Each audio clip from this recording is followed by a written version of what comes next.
Here we are, Isle of Man. Funny old place, right? It's not part of the United Kingdom. It's not part of Great Britain, but it is part of the British Isles. And what that means is it can have its own government. When it's got its own government, it can make its own laws. And when it can make its own laws, it can make things like this happen, which is racing motorbikes around the roads. It's been going on here for years. And that's what this is here. This is the start line for the Isle of Man TT. I'm going to take you for a quick lap, because I've got a bit of a story to tell you about how this lines up our next project. You see? All right, big man. Sound, mate. Keep it going, boy. Watch where you're going. Guy raced at the world-famous Isle of Man TT for 13 years. He hasn't been back since 2017. Boy, you've been motoring here, probably doing 200 mile an hour or so. You'd always smell the wild garlic coming through here. He was fast. Careful not to click your shoulder on that wall as you're going through there. And utterly fearless.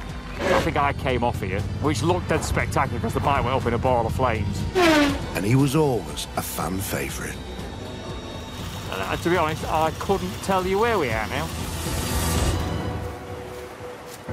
But the job Guy's here to do couldn't be further from all that speed and noise.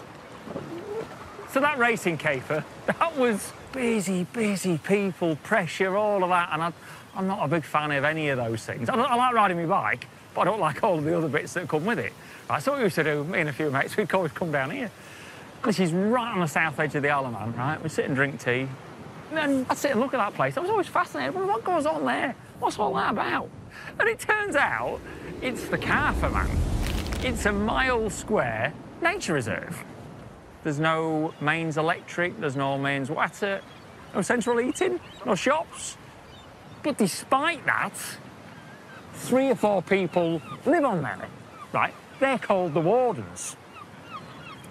Done a bit of research. I thought, I like the sound of that. Anyway, we've got it wangled that they're going to let me go on there and give those wardens a bit of an hand. And so Guy's heading for a quiet life and a week working off-grid as guardian of a wild island. A proper job.